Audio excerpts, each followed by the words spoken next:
Le réveil matinal le plus haut de la capitale sur la radio de la capitale. Du lundi au vendredi, de 7h. Bonjour à tous et bienvenue sur Urban FM 104.5, la station urbaine. C'est vrai qu'en ce moment, vous avez des rediffusions du Da Fresh Morning, mais ne vous inquiétez pas, on est là. Et comme on a l'habitude de le dire, à événement exceptionnel, un programme exceptionnel. Aujourd'hui, je suis avec Safe Mosley. Mosley, bonjour. Bonjour Gina. Comment bonjour tu tout vas? le monde. Ça va bien, très bien, toi bien. Tu n'as pas ta phrase magique et tout ça? Non, quand on est devant un aîné et puis il faut essayer de changer. Demain, il y aura un très bel événement à Libreville. Et donc, pour parler de tout ce qui va entourer cet événement, on a une grande voix de la radio dans notre studio. Et c'est même, je ne vais même pas oser la présenter. En fait, je veux juste qu'il parle et vous allez vous-même m'entendre. Bonjour. Bonjour à tous, merci de me recevoir. Votre voix est tellement atypique, on ne s'en lasse pas en fait, elle est intemporelle. Merci. Comment vous allez, monsieur Alain Focard? Très bien, je suis à Libreville, tout va bien, je suis heureux d'être là. Bienvenue dans les studios d'Urban FM. Merci, je suis impressionné et puis c'est une autre façon de faire de la radio, c'est pas la nôtre, je suis un peu ancien. Merci beaucoup. Alors nous, on est très ravis de vous recevoir aujourd'hui. Vous pouvez tirer votre micro jusqu'à vous pour être plus à l'aise. Voilà, tout à fait. Nous sommes très ravis de vous recevoir et comme la majorité des Gabonais le savent déjà, on a vu plein de spots publicitaires, Mosley, sur les panneaux LED, dans le journal. On annonce que vous êtes sur à Libreville. TV5, voilà. Sur UBiz News, C'est sur ça. Africa 24 et Partout. Partout, un peu, oui. Vous êtes partout. On annonce que vous êtes à Libreville pour un événement majeur demain qui concerne en fait la présentation de votre dernier coffret Archives d'Afrique, 100% dédié à la vie du président Omar Bongo Ondimba. Mais avant d'arriver à cette présentation de demain, j'aimerais un petit peu que vous nous expliquiez en fait comment ça vous est arrivé Archives d'Afrique. Archives d'Afrique, c'est l'aventure un peu d'un journaliste africain qui travaille sur le continent, enfin, qui part de France pour travailler sur le continent pour un grand média international et qui se rend compte que nous ne connaissons pas notre histoire et que notre histoire a été écrite par les autres avec toutes les transformations, toutes les corrections, toutes les révisions que cela peut comporter. Et j'avais cette frustration de me dire, mais on va quand même pas laisser ça aux plus jeunes. On ne va pas continuer de naviguer dans cela alors qu'on est censé être indépendant. Donc je me suis dit, en tant que journaliste, peut-être qu'il faudrait que je commence à raconter notre histoire à ma manière, avec les erreurs que cela peut comporter, mais que nous commencions à écrire nous-mêmes notre histoire. Et je me rends compte au fur et à mesure, ça va faire 23 ans cette année, que les jeunes ne connaissent toujours pas notre histoire et que nous n'avons pas encore écrit notre histoire. Je contribue modestement à écrire cette histoire. Il y a un écrivain africain qui a dit que tant que les lions n'auront pas leurs propres historiens, les histoires de chasse tourneront toujours à la gloire du chasseur. Absolument. C'est ce qui vous motive chaque jour? C'est un adage qui me va parfaitement, qui me convient parfaitement, parce qu'en réalité, quand vous travaillez sur cette matière qu'est l'histoire, il est normal que celui qui vous a colonisé ait forcément le bon rôle. Moi, j'ai fait mes études jusqu'en terminale en Afrique. Quand on parlait de ce qu'on appelle aujourd'hui les nationalistes, Dieu merci, on parlait de maquisards, on utilisait les termes les plus barbares pour parler d'eux. Et c'était des gens qui avaient été nocifs pour la société. C'est maintenant que l'on leur reconnaît un mérite d'avoir lutté pour notre indépendance. Est-ce que ici vous pouvez citer 5 indépendantistes africains? Non. Et quand aujourd'hui on regarde par exemple Archives d'Afrique, vous avez une phrase que vous dites à chaque début d'émission: nul n'a le droit d'effacer la page de l'histoire d'un peuple, car un peuple sans histoire est un monde sans âme. Qu'est-ce que vous comprenez par là? Parce qu'en réalité, pendant longtemps, on a dit que les Africains n'avaient pas d'histoire. Oui. Et ça a Et on souvent continue permis, de le dire encore. Certains le disent. Et ça a permis à ceux qu'on considère comme étant des racistes, je dirais plutôt des négationnistes, de faire penser que nous n'avions pas d'âme. Quand vous remontez à pas très longtemps, au XVIIIe siècle, le nègre n'avait été considéré comme quelqu'un qui n'avait pas d'âme, simplement parce qu'il ne pouvait pas raconter son histoire. Oui. À partir du moment où vous avez une histoire qui est élaborée, qui montre votre civilisation, qui montre votre culture, vous êtes déjà un humain, vous n'avez pas besoin de vous battre pour être un humain. Alors, quand vous enlevez son histoire à quelqu'un, mais vous lui enlevez son âme. C'est de là que part cette citation je l'ai adopté, ou plutôt c'est un peu prétentieux, mais inventé il y a une vingtaine d'années parce que j'avais ce sentiment-là de plus en plus qu'on essayait de nous enlever cette âme-là et qu'on racontait notre histoire pour que nous soyons que des barbares. Depuis le début à maintenant, quand vous essayez de compter un petit peu le nombre de coffrets ou le nombre d'histoires d'Africains illustres, vous en avez combien déjà? Alors là, c'est une belle colle. Au bout de 23 ans, j'en ai fait beaucoup puisque l'émission est hebdomadaire depuis le départ. Il y a eu du monde, hein. Il y a eu du monde et il y a encore beaucoup de monde. Et donc, vous 52 fois 23 ans, oui. Vous vous intéressez à ces illustres personnages africains qui ont fait l'histoire de notre pays, qui ont matérialisé en fait l'évolution de l'histoire de nos pays, qui ont matérialisé l'histoire de notre continent aussi. Et là, aujourd'hui, vous vous intéressez au président Omar Bongo. Si mes souvenirs sont bons, il y a déjà un coffret Archives d'Afrique qui contient l'histoire du président Omar Bongo. Non, il n'y a pas un coffret qui contienne. Je l'ai raconté à l'antenne sans le mettre sur un coffret. L'aventure des coffrets est particulière. Mais l'aventure du coffret Omar Bongo Ondimba l'est davantage. Parce qu'en réalité, je tourne en vidéo depuis le départ. Mon métier est journaliste reporter d'image au départ. Et je me suis toujours baladé avec une caméra jusqu'à ce que je ne puisse plus la porter. Parce que nos caméras, elles étaient très plus grosses. Ce n'étaient pas les caméras d'aujourd'hui. Et j'ai couvert des guerres avec ces caméras-là. Donc, c'était mon outil de travail le plus régulier. Et puis, j'ai commencé par la télévision. Et je faisais des images tout le temps. Mais je faisais Archives d'Afrique en radio, c'était ce qui était écouté. Archives d'Afrique est né sur une chaîne qui s'appelle Les Planètes, en télévision, mais sur RFI, c'est là que Archives d'Afrique a été connu. Et il y a quelques années, un auditeur fidèle d'Archives d'Afrique, qui était le président Omar Bongo Ondimba, m'a appelé pour me dire je me rends compte que vous ne faites pas grand-chose sur le Gabon. Et je suis heureux que vous ayez fait quelque chose sur Léon Mba. J'ai écouté l'émission du week-end dernier et je souhaiterais que vous fassiez quelque chose sur le Gabon, pas sur sa personne. Et je lui ai dit, chiche, monsieur le président, mais je voudrais le faire sur vous. C'était en 2006. Et nous avons commencé à tourner. Je suis venu plusieurs fois, mais la difficulté à chaque fois, c'est les images d'archives. On a détruit toutes nos images d'archives. Nous les avons détruites nous-mêmes, tout à fait. On n'en avait pas conscience. J'ai commencé par la recherche des archives, mais le tournage du film Omar Bongo Ondimba a commencé en 2006. Et il y a eu la période où il a pu parler. On a fait 2 entretiens, on devait en faire une dizaine. Son épouse est tombée malade. Il était de moins en moins disponible pour pouvoir le faire. Et nous ne sommes pas allés de son vivant au bout du projet qui était le nôtre. Parce que ça demande énormément de travail. Et puis je suis resté persévérant. Je m'étais dit que je ferais ce coffret-là. Mais c'est le 3e coffret en vidéo, puisque j'avais celui de Thomas Sankara qu'il fallait terminer, que j'avais entamé. J'ai fini Thomas Sankara et je me suis dit, pour son anniversaire, l'anniversaire de sa disparition, on fera un coffret. Et c'est pour ça qu'il sort demain. Alors, qu'est-ce qu'on pourrait trouver de différent, d'exclusif dans le coffret Omar Bongo Ondimba? Il faudrait regarder le coffret.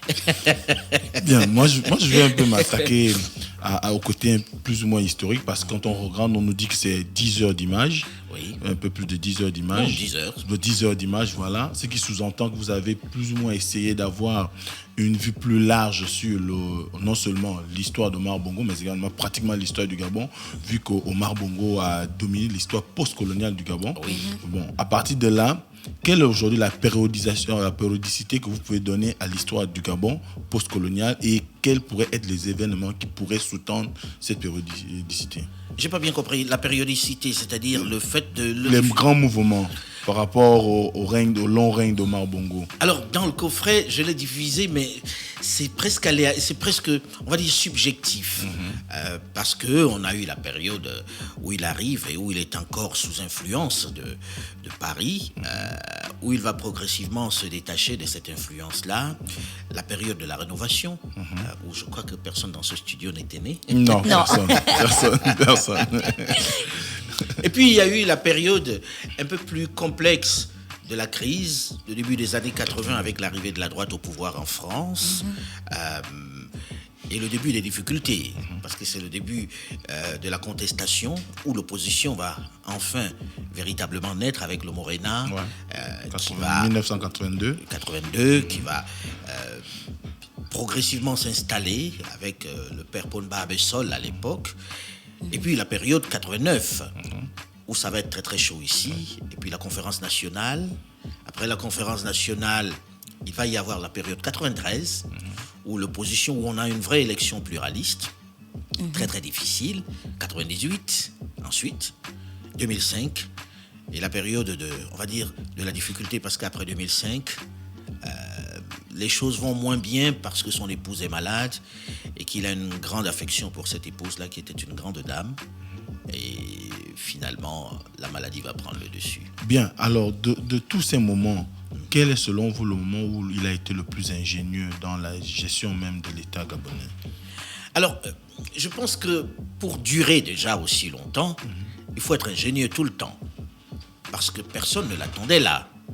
Je veux dire, Omar Bongo n'était pas spécialement celui qui devait succéder à Léomba, à part que l'ancienne métropole avait intérêt à ce que ce soit lui. Or, on se disait ça ne durerait pas longtemps. Il y avait d'autres personnes dans ce pays qui étaient plutôt bien vues à travers le monde. Il a su garder son pouvoir. Jean-Hilaire Obam. Voilà, tout à fait. Et il a su garder son pouvoir contre vents et marées, devant une France-Afrique qui était particulièrement présente et prégnante dans ce pays, avec la manne pétrolière qu'il fallait contrôler, etc. Et avec l'intelligence qui était la sienne, il est devenu le maître du jeu. Parce que comment ça a été possible selon vous? Ça a été possible parce qu'il était ingénieux, comme vous l'avez dit. Il a compris comment le système marchait. Et il a amené les autres à se compromettre suffisamment pour que, désormais, ils ne puissent plus lui faire la leçon. Donc, il a fait son système. Il a fait son système. Il est devenu le maître du jeu. J'ai appelé un chapitre le maître du jeu, parce qu'à ce moment-là, c'est les autres qui venaient le voir. Vous imaginez un président comme Nicolas Sarkozy, qui est élu la première personne à qui il va rendre visite à domicile. C'est Omar Bongo. On dit, ça n'est pas rien. Et quand on voit la taille du Gabon, et qu'on voit le nombre de personnes qui venaient ici, il faut être ingénieux pour le faire. Le nombre de médiations qu'il menait, c'était quelqu'un d'assez doué pour cela. Avec ses travers, évidemment. C'était un homme avec beaucoup de défauts. On en parle également dans le film, sans concession. Mais il a marqué durablement l'histoire de ce pays-là. Il l'a marqué de son empreinte. Vous faites ce coffret et ensuite vous décidez de venir le restituer à la jeunesse gabonaise. Pourquoi?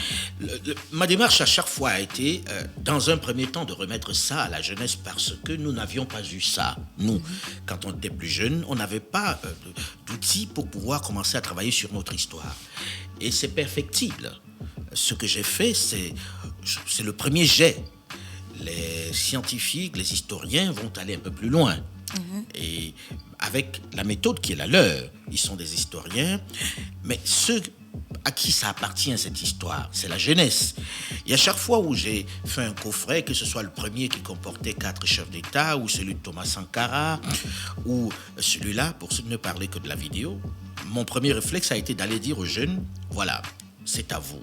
Voilà ma part de contribution à l'écriture de notre histoire. Elle n'est pas parfaite, à vous de la parfaire. C'est la démarche.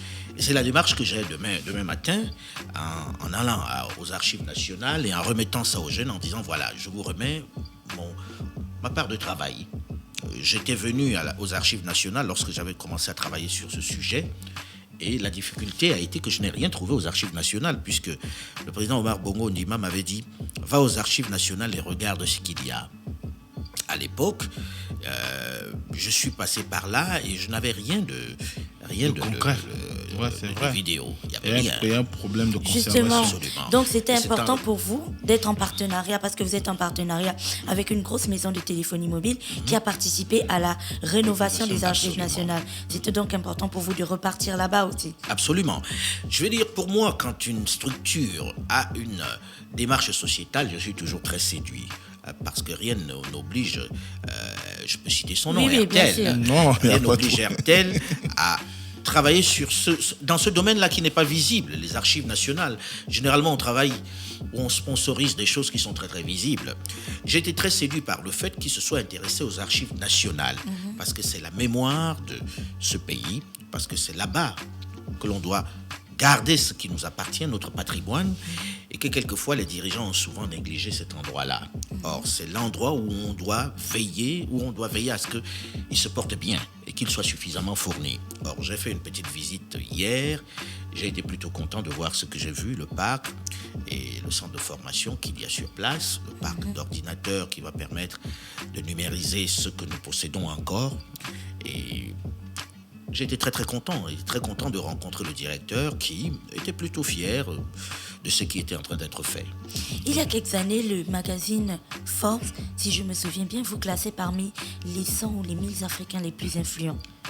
Je ne sais pas comment on juge cette influence-là, mais j'aimerais bien que ce soit vrai. Mais elle est bien vraie. Du moins dans le monde des médias. Dans le monde des médias, je ne sais pas si je suis influent. Je suis peut-être vers la porte de sortie. Quand vous avez la possibilité de rencontrer les grands dirigeants africains, les interroger, tout le monde n'a pas ce privilège. C'est vrai que j'ai eu beaucoup de chance dans ce domaine-là. J'ai pas le sentiment d'avoir un don particulier ou un talent au-dessus de celui des autres. Non. Je pense que dans la vie, il y a des choses qui sont inexplicables, que Dieu fait. Je suis croyant et Dieu vous met à un endroit à un moment donné et vous vous retrouvez là sans trop comprendre pourquoi vous êtes là. À vous maintenant de faire vos preuves. C'est vrai que je me réjouis pendant ces 25 dernières années d'avoir rencontré tous ces dirigeants-là. Mais je n'ai pas le sentiment d'avoir été particulièrement doué ou meilleur que les autres pour l'avoir fait. C'est inexplicable. Mais Michel Infoka, vous avez rencontré tous ces dirigeants africains très influents pour certains, et vous avez aussi cette grosse connaissance de l'histoire africaine. Ce qui fait que, sans prétention aucune, vous avez en fait un gros bagage historique qui vous permet de regarder l'avenir et de pouvoir conseiller en fait certaines personnes sur la trajectoire qu'ils prennent ou certaines décisions qu'ils prennent. Est-ce que ça vous arrive de le faire ? Oui, sans prétention, oui. Je pense qu'un certain nombre de dirigeants me reçoivent parce que pour l'instant, je n'ai pas perdu mon libre arbitre. Je parle très librement en me disant c'est le discours de la vérité qui fait avancer les choses. C'est pas en arrivant et en disant à quelqu'un vous êtes le plus beau des odes de ce bois sans mentir si votre plumage se rapporte à votre ramage. Quand j'arrive, je pense qu'ils attendent aussi de moi que je leur dise la vérité. Et ils savent mon engagement panafricain.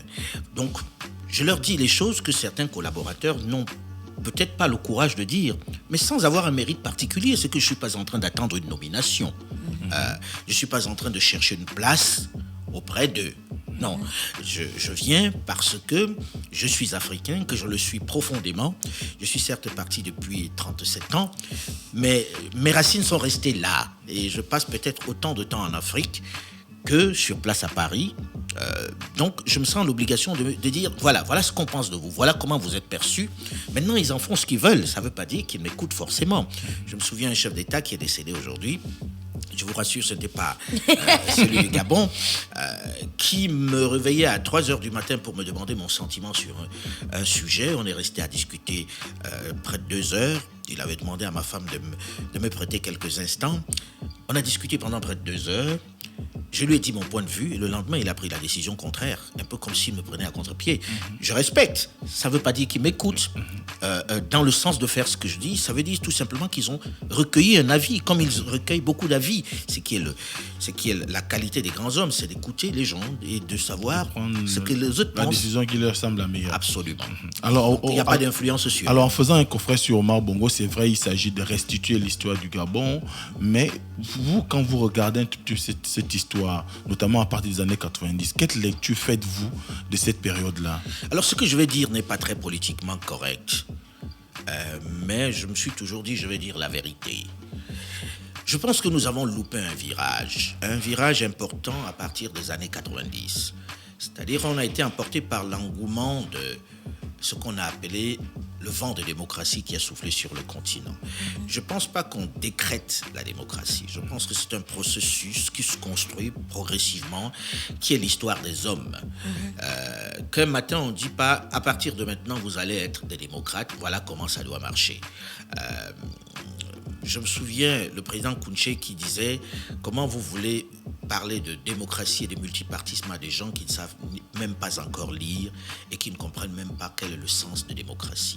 Moi, je me souviens quand il y a eu le vent de démocratie, j'étais jeune journaliste, je suis venu en Afrique et pour beaucoup, démocratie, ça voulait dire les présidents s'en vont. Pour mettre quoi? Exactement. On a fait ça dans beaucoup de pays où c'était faire partir le chef mais sans jamais penser à ce qui devait se passer après. Et on a vu ces dernières années les limites de cette démarche. Oui, la démocratie est un principe qui est particulièrement beau et bien. Je suis de ceux qui pensent même que c'est le meilleur système, mais qu'il doit avoir un processus d'installation progressif.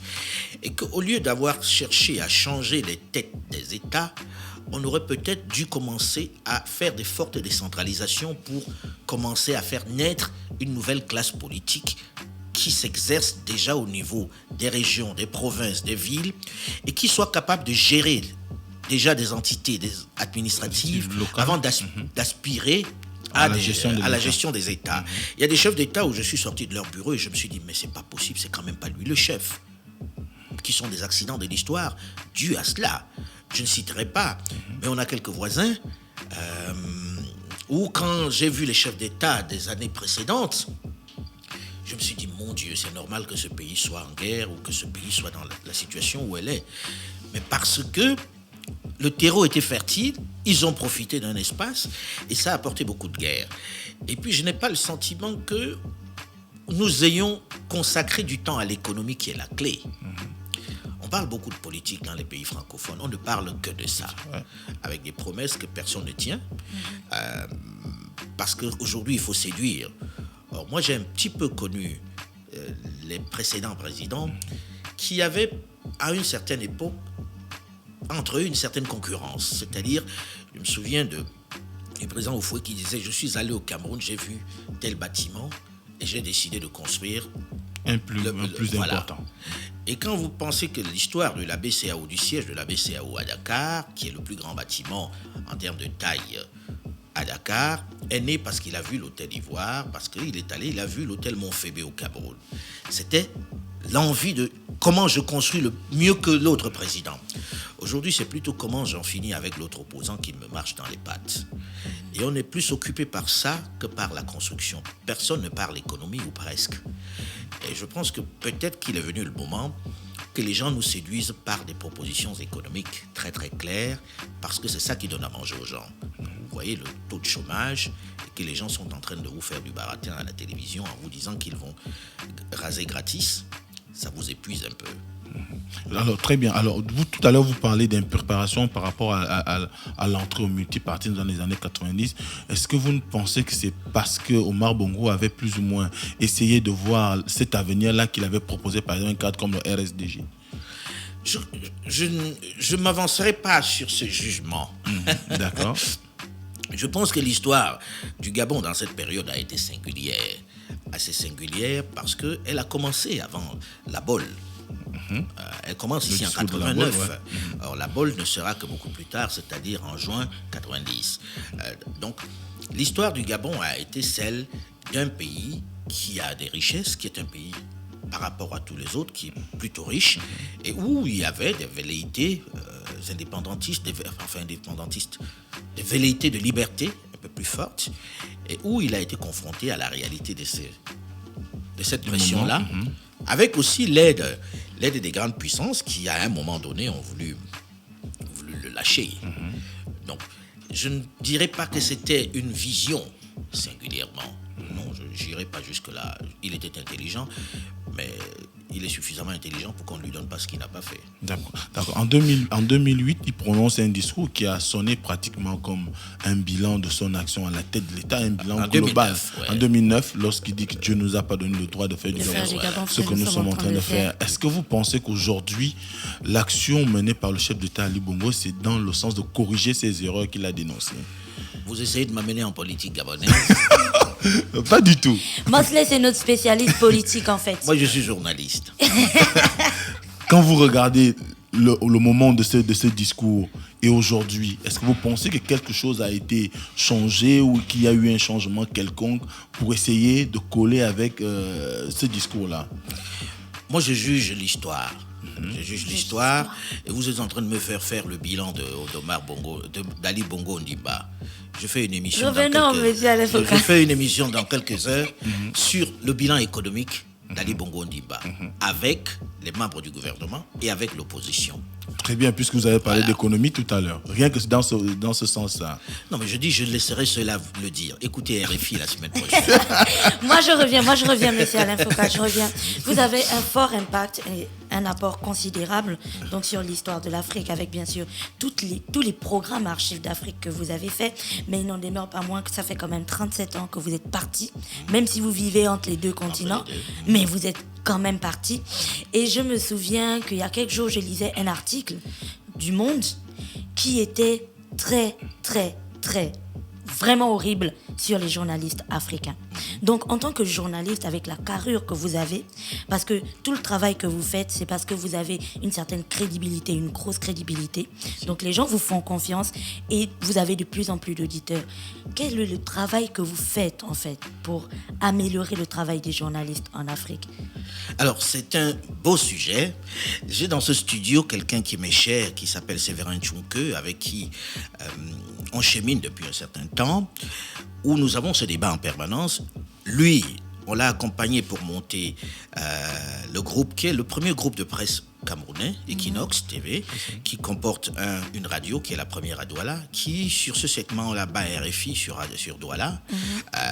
Ensuite, un quotidien qui s'appelle La Nouvelle Expression, qui est né des années de braise au Cameroun.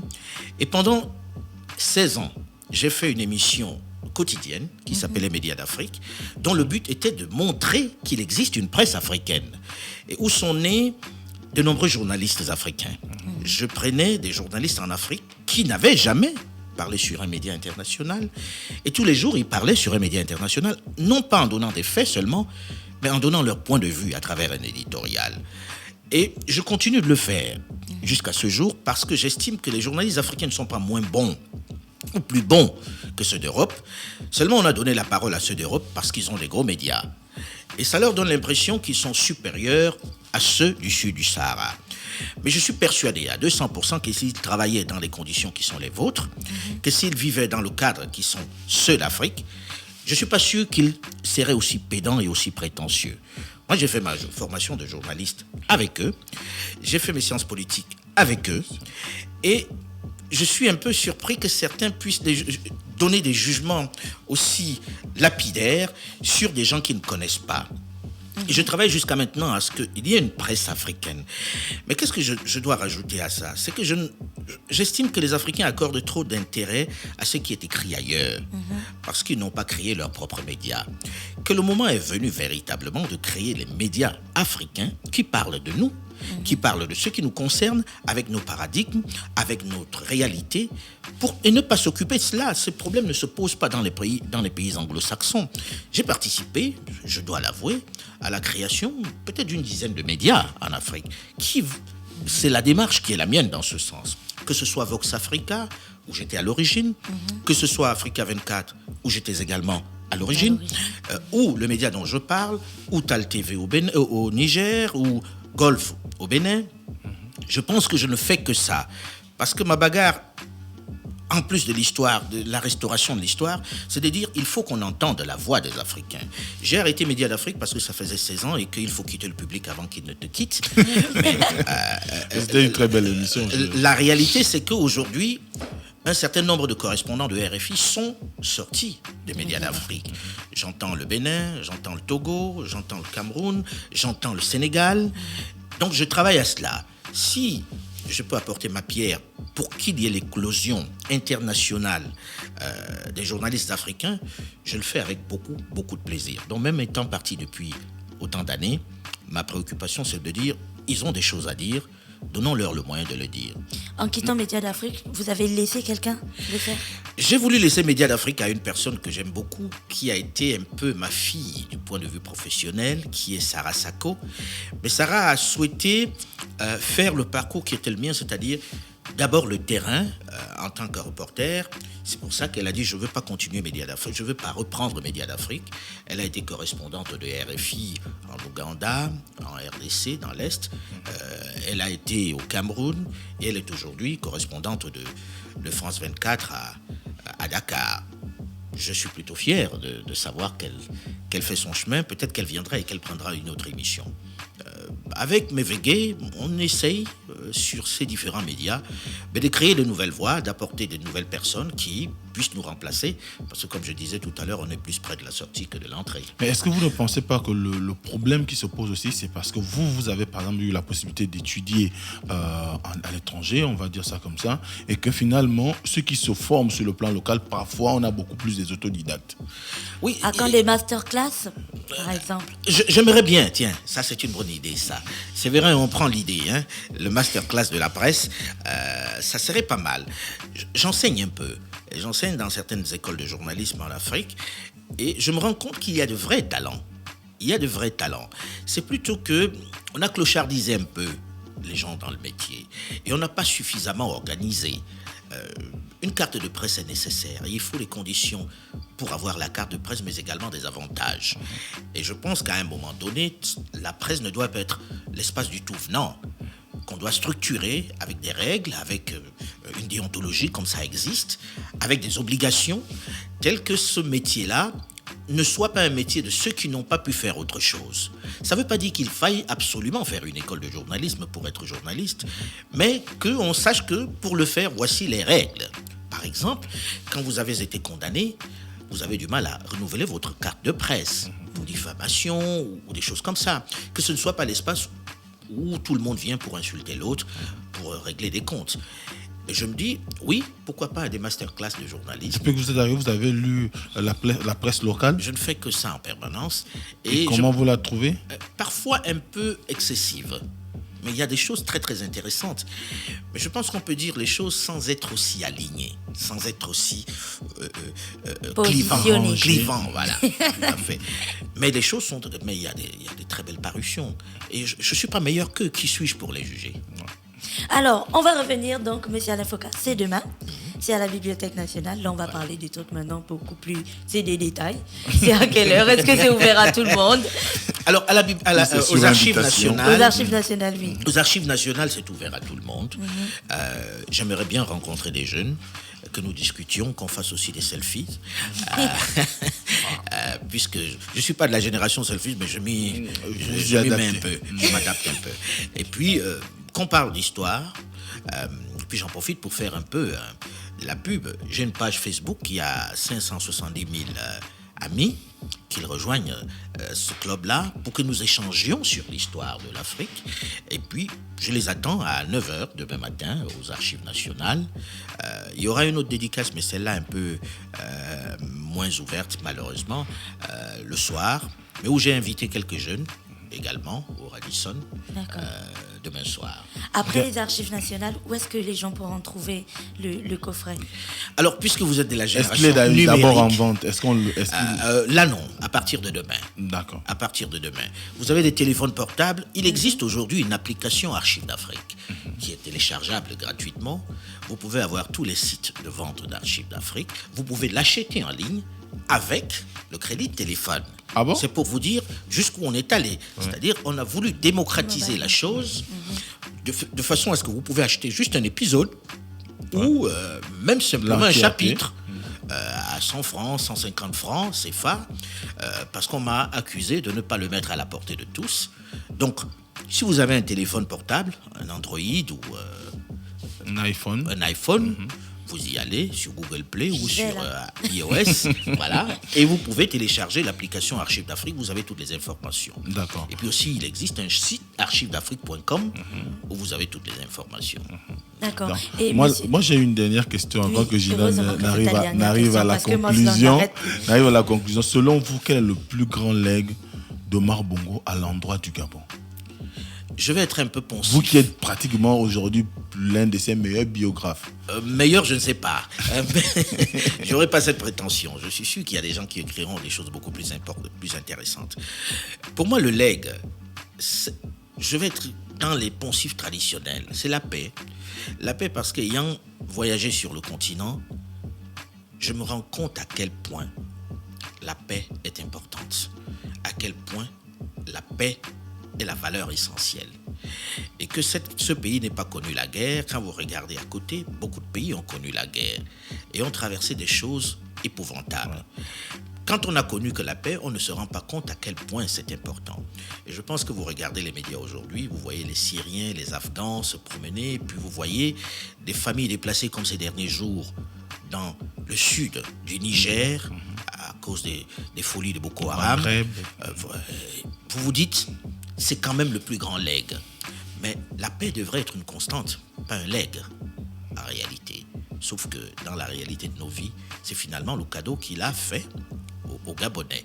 Et puis je regarde un peu l'environnement, je vais me lâcher un peu là-dessus.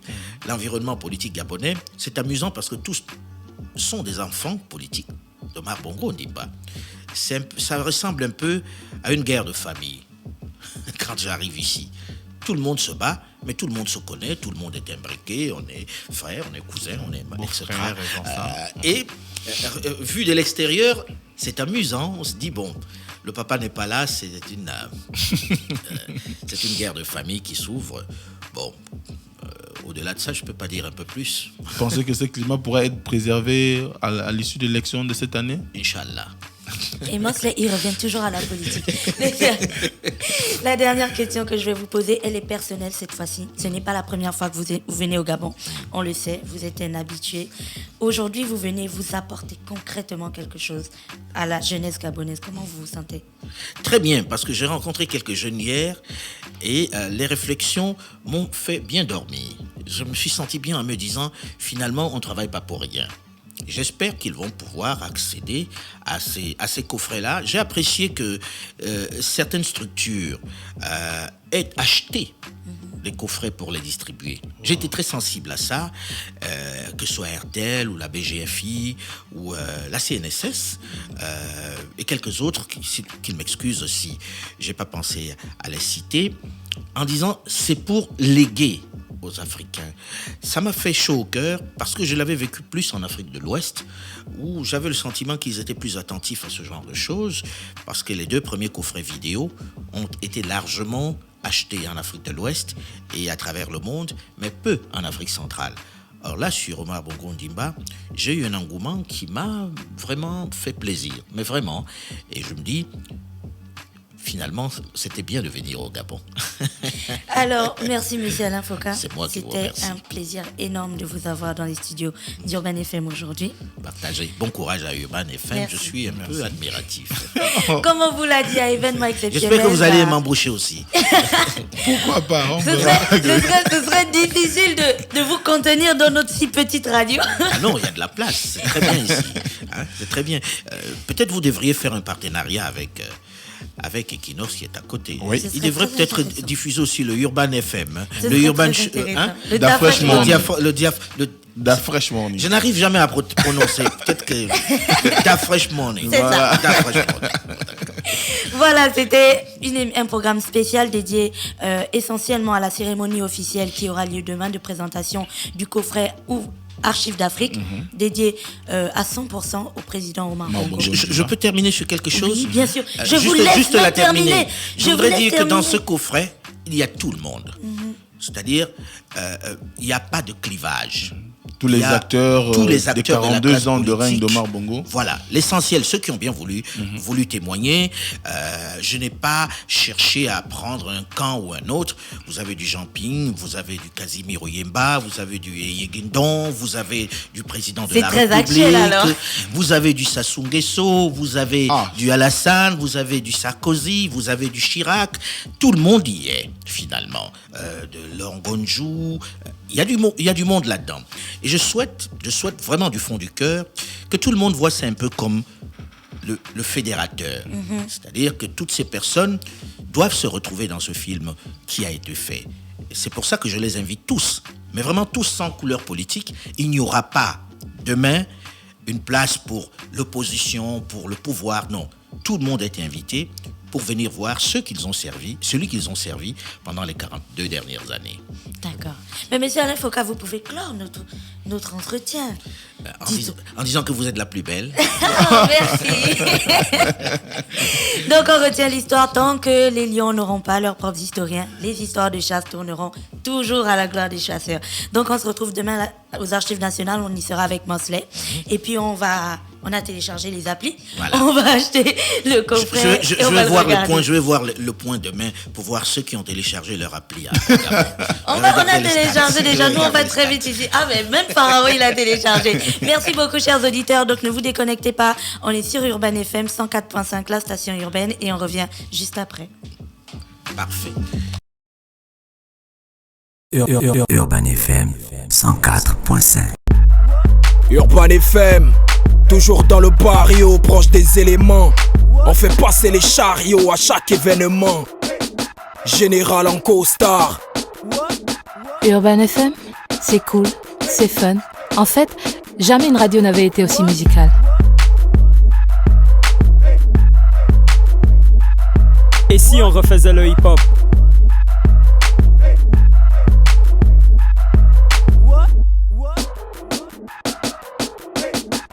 L'équipe nationale de la FM. C'est 100% musique urbaine, c'est notre radio préférée.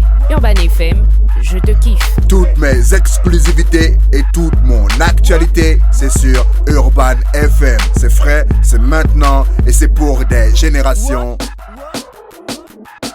Urban FM 104.5.